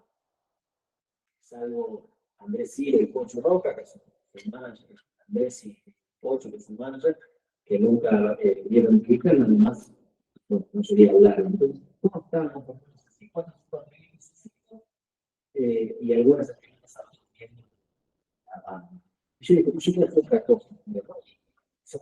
Si uno trabaja con testimonios orales, a ti te viene alguien especialista en historia oral, que en mi caso, si vos entrevistás a una persona, bueno, tenés que bueno, que no me gusta hablar, pero tenés que saber un poco cosas, no podés tomar de manera crítica. Pasaron 30 años, en muchos casos de esos hechos, pero la gente va cambiando, los recuerdos van cambiando. ¿Sí? En la biografía del diccionario me acuerdo que miente un poco. O sea, todos en nuestra propia vida seguramente los recuerdos se van modificando. Entonces dije eso, quiero hacer una historia documentada lo más rigurosa y exhaustiva posible, que hablen las fuentes de la época, no que hablen hoy, ellos con todo lo que ha pasado en el agua bajo puente. Y así que bueno, eso en el 2022, en el medio de la pandemia, bibliotecas cerradas, shopping abierto, ¿no? ¿No? Pero bueno, ahí gracias a mi hermano consigo un contacto, voy a tener Barracas, empiezo a mirar allí el sí, después nos gente muy joven, enteramos lo que había para hacer a través de internet, todo el tiempo de internet, entonces nos enteramos lo que había para ver a través del sí y del no.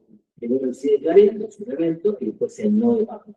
Después sí empezaba a hacer muchas otras revistas, ¿no? Por eso te ibas armando, sabíamos, che, toman los peores las pelis, esperábamos por el boca en boca en el barrio, yo soy de Palomar, me conozco a la peca por muchos años, no soy amigo, hace mucho, hablamos de una banda que era la amiga del Piojo. Entonces, de allí empecé con seguí avanzando, en el 2022, publiqué de manera independiente, Piojo, Origen, Consolidación y Masividad, en 1982, creo que es una vez estando en perro de la calle, cuando saqué ese libro, y Harry, que es perro de la calle, lo sentí como una cadena. Sí. No hay ningún gancho, digamos, para comprarlo. ¡Ay, qué ganas de leerlo! Claro. Pero, yo dije, mi hermano fue que me ayudó para costear una compañía de la facultad, me ayudó muchísimo para conseguir un chabón que editaba, la mujer que editaba, el tipo maquetaba, otro me hizo la tapa, y me contrató en Barracas, donde me lo imprimieron, digamos, ¿no? La verdad que bueno, hago 100 ejemplares de lo que te puedo pagar, le doy a mi hermano, un par de amigos que en la cabeza no le digan, y fue una pasada, sí. Y claro, bueno, se me dejó el libro. Claro, yo todo eso lo fui descubriendo yo sí, pero por una del año 89, 90, con la semana del barrio.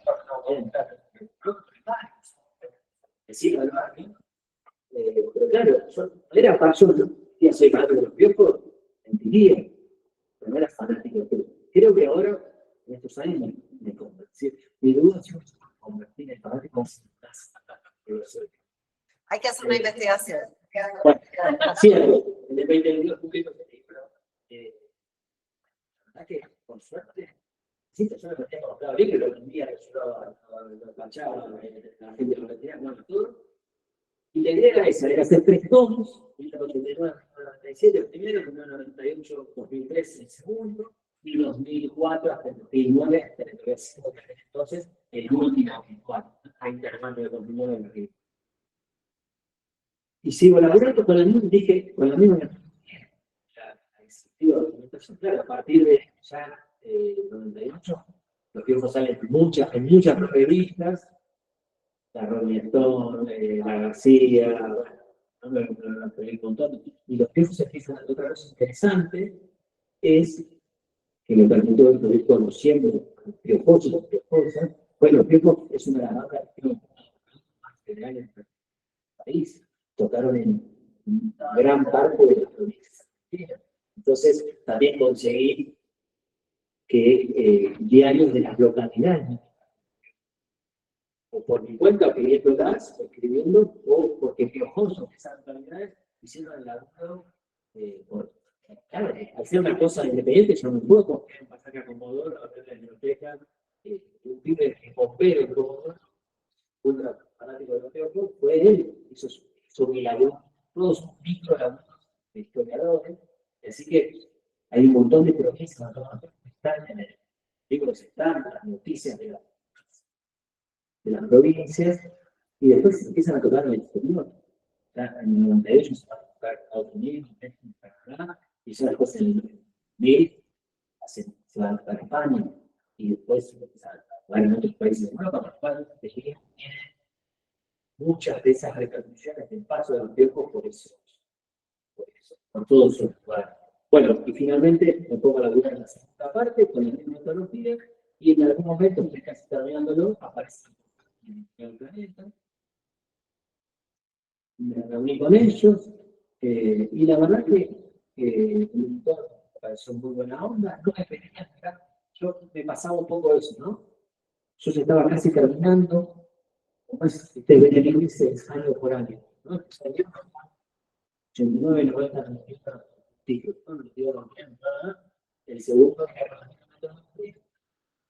y me pasaba que si me decían, bueno, tenés que reescribir esto, reescribir lo otro, yo cuando no sé que ya no te da más la cabeza, nada más, tengo que atender otras cosas, ¿no?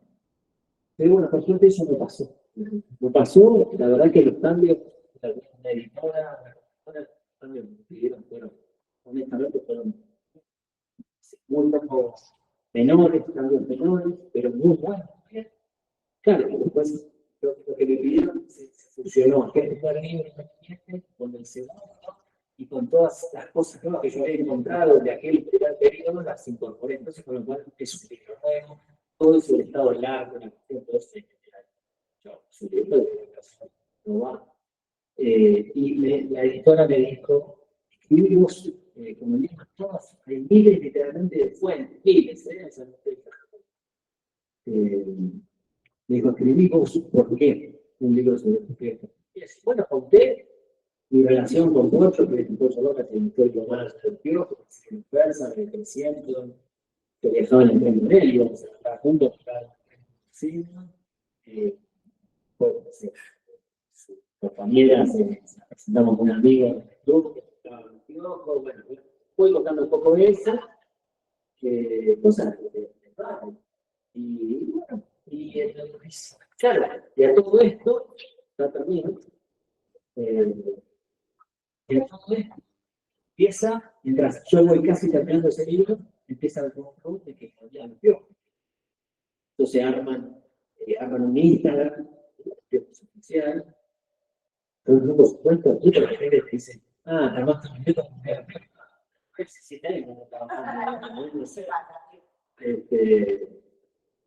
Pero bueno, entonces al mismo tiempo, claro, eso creo que aumentaba la adrenalina, se estaba terminando ese libro, las correcciones que me pedían, y empezaban a hacer unos videitos de 30 segundos.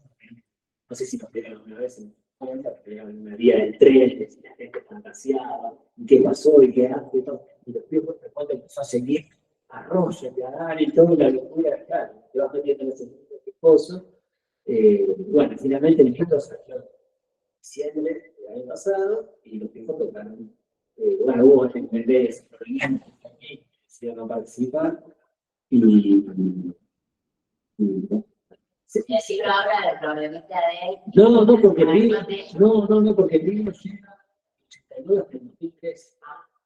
Y ahora, Ahora que hacer que está de bueno, bueno, ya cierro y se les muestra la cierro.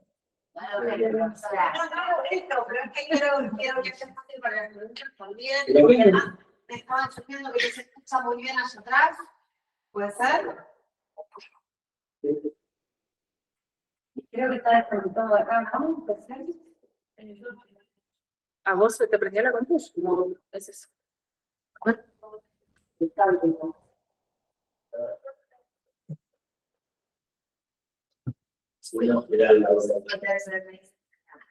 Lo que sale.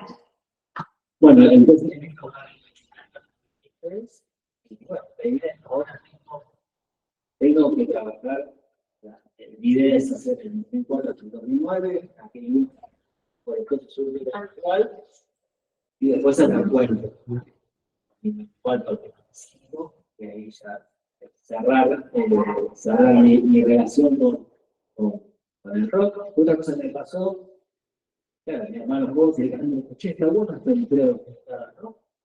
Lo harías con otras bandas, y la verdad que claro, al inicio de la charla, tiene que ver con el deseo, yo, el fanático, podría decir algo que yo me la banda que no me gusta, que no escucho, la que más voy a ver, así que no la vi, ahora mi vida está, pero no me pasaría 6 años en casa,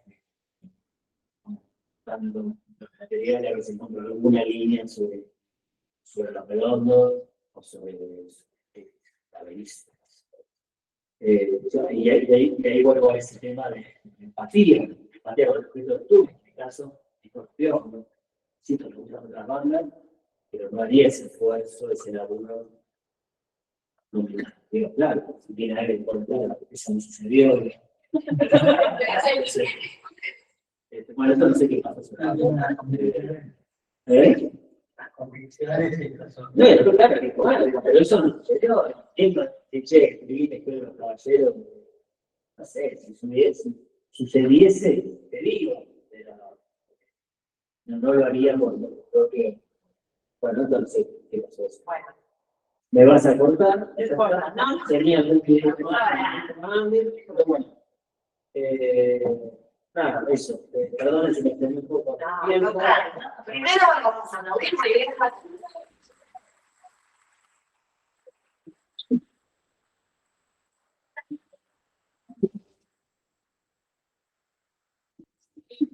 Me interesaría que hagamos, pero aunque sea con algunas, aunque no lleguemos a todas las preguntas que prepararon, porque me interesa mucho que haya un intercambio. O sea, porque escucharlo es interesantísimo. La verdad es que a mí me encanta la historia, me quedaría escuchando todo el tiempo, pero bueno, quiero sobre todo promover el intercambio entre el historiador y los estudiantes. Así que va a arrancar el tema. Lo que me quiero es, si no escuchan bien las preguntas, me avisan y yo las repito, ¿sí? Cuando están atrás. Sí. ¿Qué es esa? La alta cortera. La alta cortera. Dale.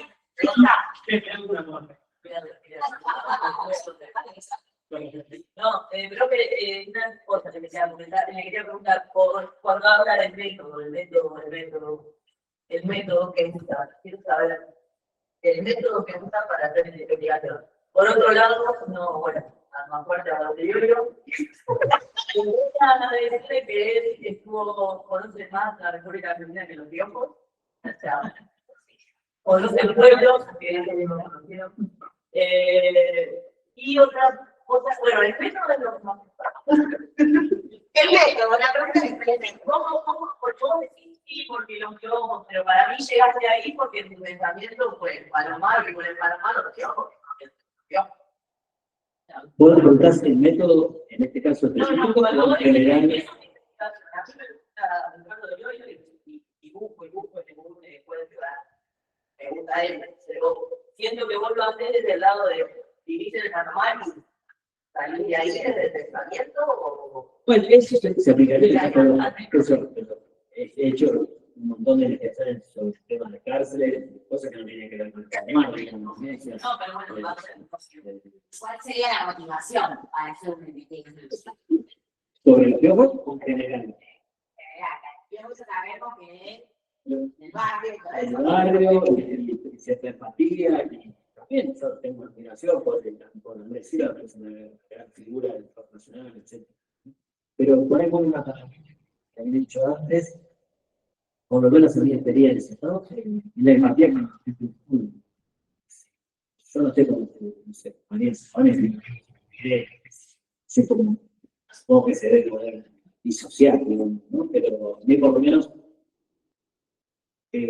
siempre los temas que investigo tienen que ver con, tienen que atrapar intelectualmente, o interesar o empatizar emocionalmente o lo que sea, digamos, ¿no? O sea, y otra cosa que pienso es, si yo reviso todas las cosas que estoy escribiendo en estos 20 años, en general siempre me interesó como, por ejemplo, el enfoque bibliográfico para mí es súper interesante. en muchos casos tuvo medio de mujeres menor, otras cosas en la academia también que desprecian.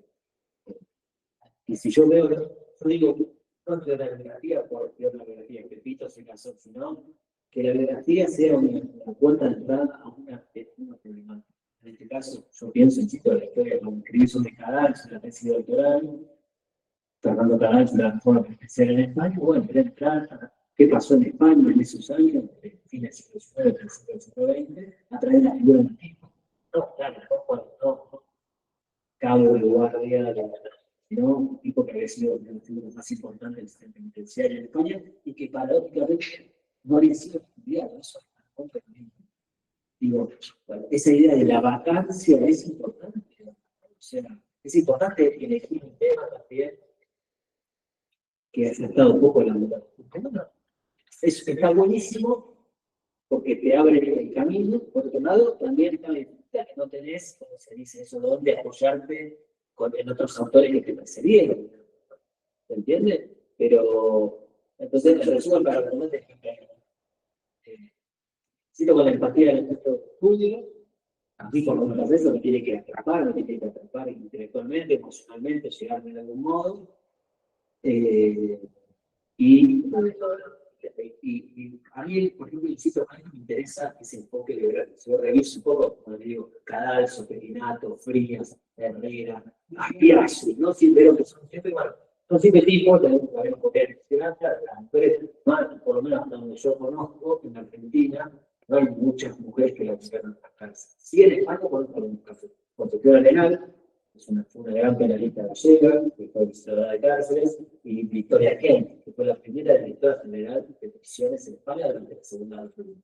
Debe haber otras muchas más. Yo en el caso argentino conozco poco y nada, digamos, ¿no? De mujeres en algunas cárceles. Por eso digo, pero insisto con eso, cada vez las dos, empatía y, bueno, la forma, cada objeto de estudio que vos elijas, eso te va a determinar qué fuente buscar, es muy difícil decirlo en abstracto, digamos, pero yo voy escribir algo superior.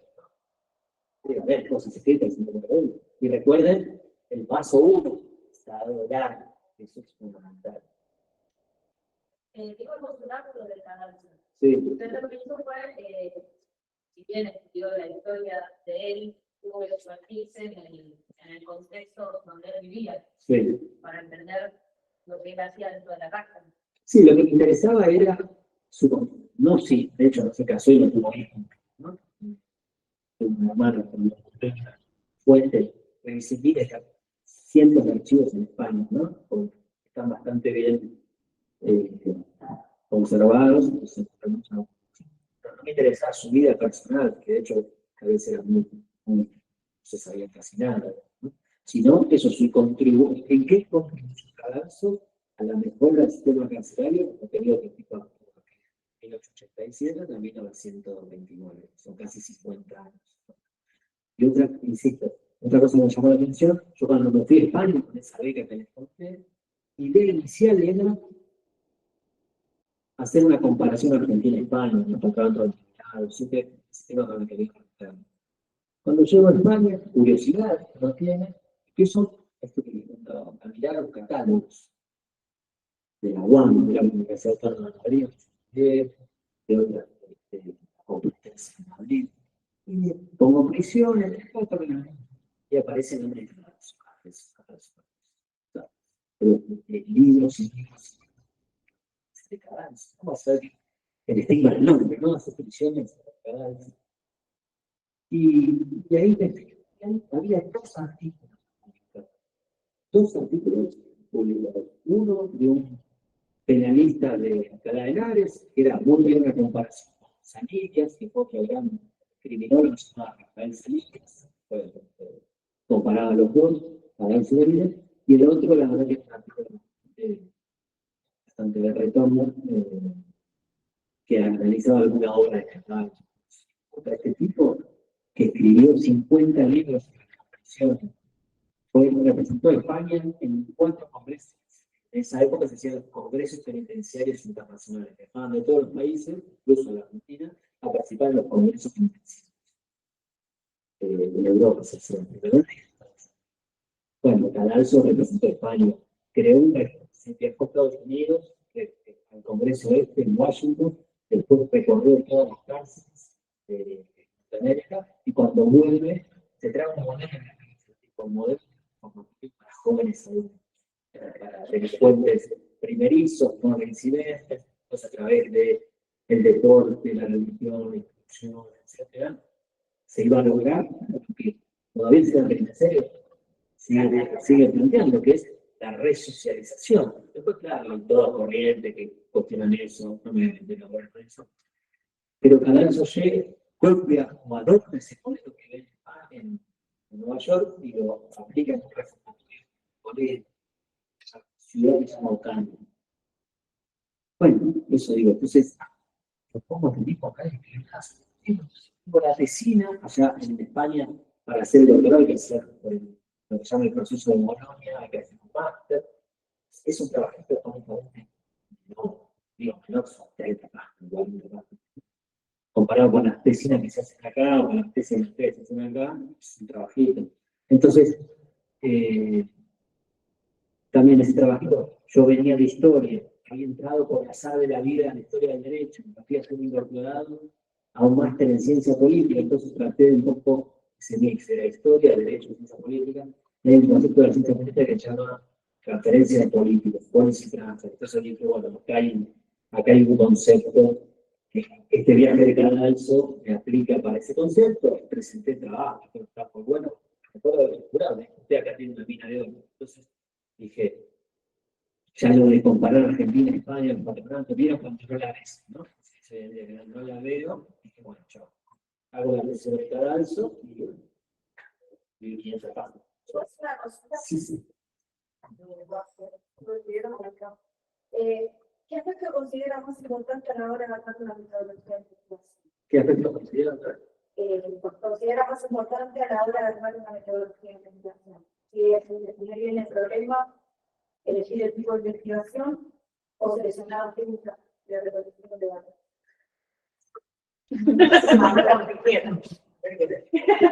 Esa de. No, Lo que pasa es que me cuesta pensar en abstracto porque siempre lo pienso a partir de un tema, digamos, ¿no? Porque una igual, claro, voy a hacer solo una. Cuando ganas la primera beca, empecé una maestría en San Andrés, después me fui afuera y la hice afuera. Y la persona que dirigía esta tesis nos decía, ustedes tienen que encontrar un problema. Yo pensaba, la gente quiere sin problemas, y la gente pide que yo encuentre un problema. Lo que pasa es que no te podrás aprender así porque si vos me decís, che, mira, a mí me interesaría, yo empezaría por ¿qué tenés ganas de investigar sobre qué te gustaría investigar? que investigar para qué, por qué, investigar algo, para qué, por qué lo investigar. Bueno, ¿para qué? Porque mira, uno. Un tema. ¿Por qué lo tomas? ¿Para qué lo tomas? Por ejemplo, actualmente, ¿en qué estás trabajando? Y ahora mismo, un poco, a ver, una de las cosas que uno. Una de las cosas que es la realidad es que estás muy implantado, ¿no? Porque zonas económicas, porque también me vas a estar en muchas cosas.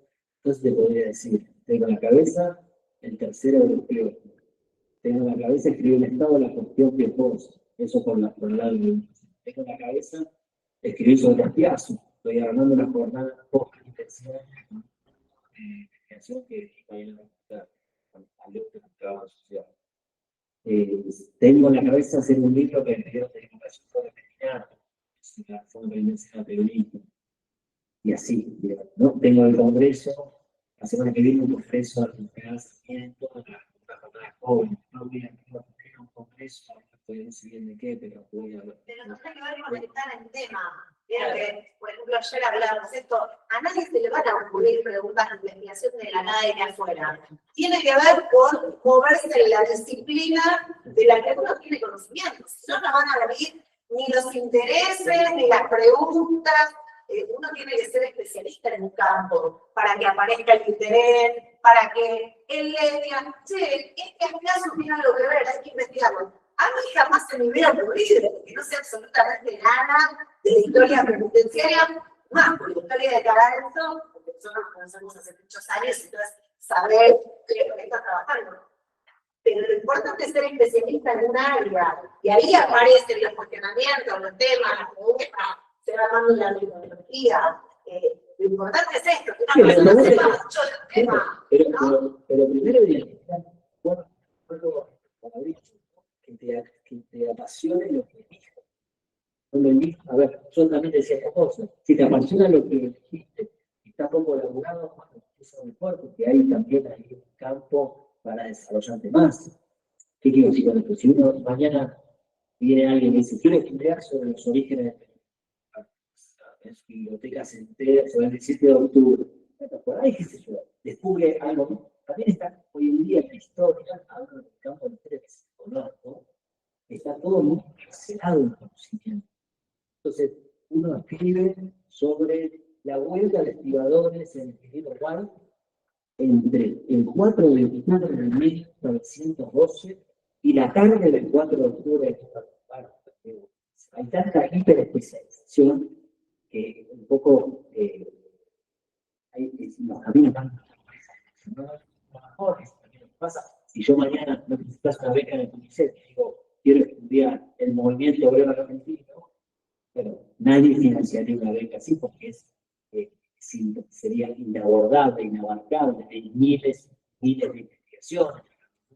Sí, lo que se presenta es, bueno, el movimiento obrero argentino, el caso de los estibadores de José Marmon de 1914. Entonces vuelvo con esto, con esa palabrita tan linda, ¿no?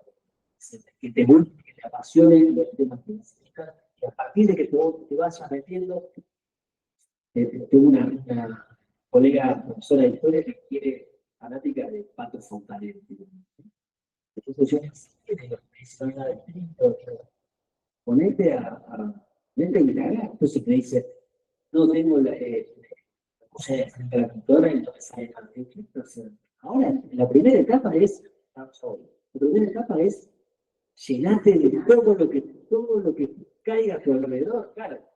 No de todo, no de la flotilla que fue a Gaza y del hombre real, más o menos identificar un periodo, un tema, algo más o menos, y después empezar como un aspirador, a leer todo lo que haya, y después ahí lo vas a ir construyendo ese objeto de estudio, lo vas a ir delimitando.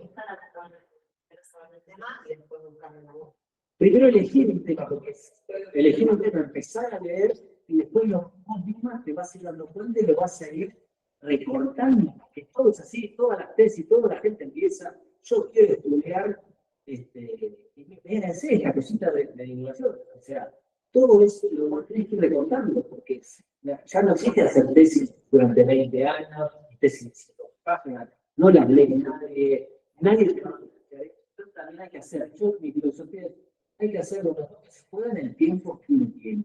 En mi caso, me quiso doctorar, yo hice el saber, aquí, volver acá, tenía la laguna, hice lo mejor que pude en las condiciones que tuve, me parece, o sea, como eso, dar lo mejor. Sí, perdón, cosas. Quería hablar para preguntarte el tema de la universidad, porque obviamente vos recurrís a que el objeto te tiene que pasa para analizar como tema de claro, yo puedo pensar que vos podés investigar para trasladar los datos y bueno, que quede lo más objetivo. A eso me refiero. Esa opinión se dio, obviamente, que es una postura política, todo. Eso. Ya sé, pero bueno, hoy hay que interesar un montón de cosas y a eso me refería. Sí. Yo, hay una frase ahí que repito por ahí. No creo en la objetividad, sino en la honestidad intelectual. Si vos tenés que te interesa un tema, bueno, tenés que leer a esta biblioteca de izquierda, de la biblioteca Después vos armar, claro, es mucho más arduo, ¿no? Por ejemplo, un tema que a mí me apasiona hasta el día de hoy, y que me va a seguir apasionando, y que no tengo, o sea, yo ayer di clases sobre el organiano, el cine, me encanta. Yo le digo, no traigo tablas, yo tengo que decir un poco más sobre la idea que tengo, y me interesa que ustedes no repitan las cosas que digo yo, que ustedes elaboren su pensamiento. En el caso, por ejemplo, la guerrilla, ¿no? Yo ahí les mostré una nota, ¿no? Que es un autor llamaba tuvo apoyo popular la guerrilla de Argentina. Cuando hablas con unos, te van a decir los héroes, ¿no? Los héroes, el guerrillero heroico, y otros te van a decir los marcianos, y otros te van a decir los terroristas subversivos, asesinos. Entonces, y después hay una literatura que se enfrenta a esto, a esto otro. Entonces, bueno, ¿cuál es tu trabajo? ¿Qué son? Las dos, las tres, las que haya. Claro, es mucho más amplio que comprarte el sándwich ya preparado, de una cosa así, a la carnicería, comprar la milanesa, comprar la pan rallada, hacer la milanesa, ponerse en el horno, cortar el tomate, que es cobran. ¿Viste? Y otra es ir a la carnicería. Digo, en el sentido que, claro, es mucho más fácil tomar estas argumentos, esto que cierran, pero justo así, bueno. Pero puntualmente, vos, trasladando los datos, vos Pero tenés que a veces omitir estas opiniones tuyas personales para no el lector después no diga. Es que lo que pasa es que eso con decir los datos, déjame que lo pienso.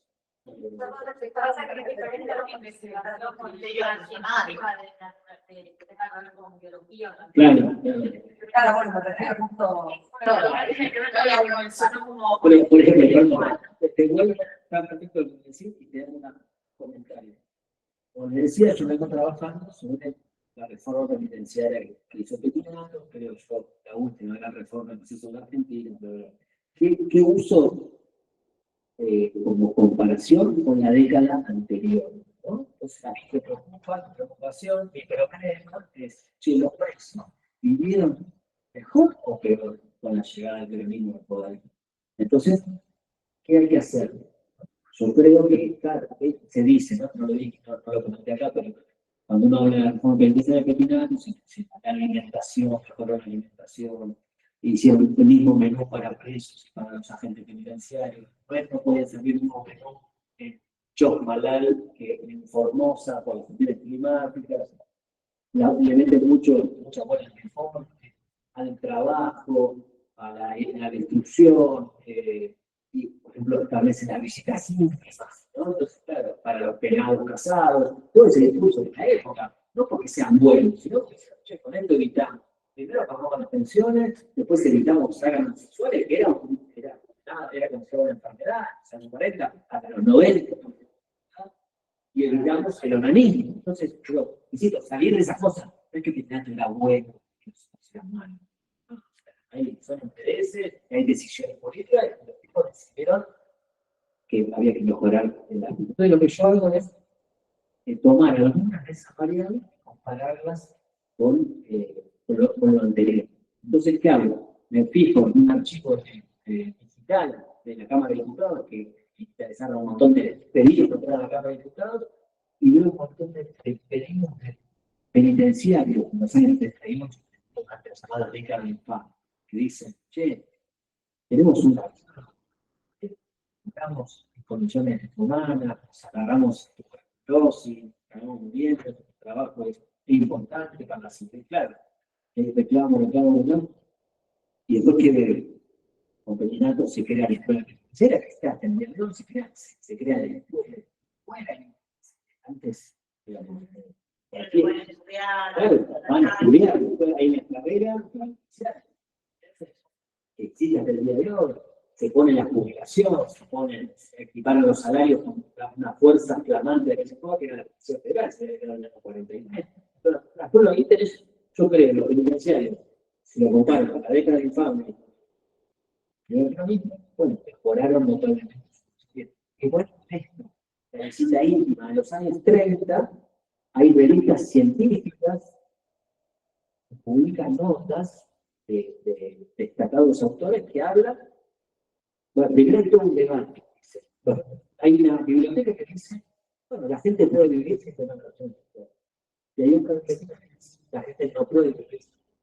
Citan a psicólogos, psicoanalistas, psicólogos, etc. ¿Cómo es? Y después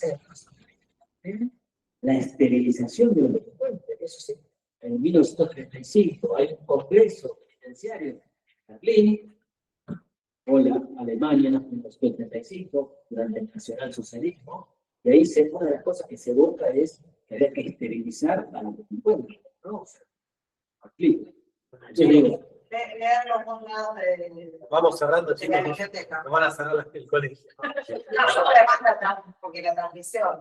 entonces eso, mirate, siempre lee todo y después elabora vos tu propio pensamiento. Que nadie te venga a decir, no ponete la cuchara en la boca, decir, yo elijo poner nuestra cuchara convencido.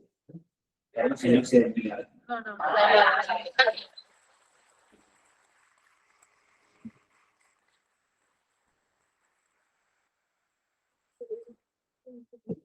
Bueno, lo vamos a dejar otro día que quiera venir, cortito a clase, como para no le vamos a quedar para nosotros somos el día de la otra. ¿Cierto? Entonces, el día. Pero la foto, una foto.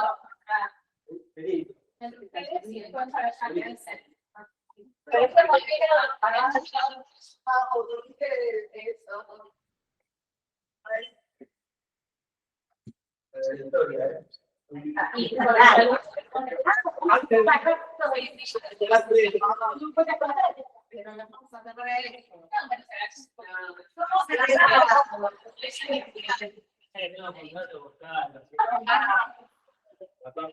muy bien, para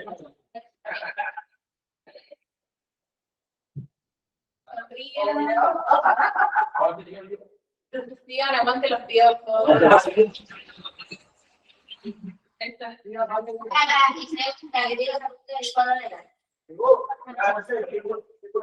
Terrible,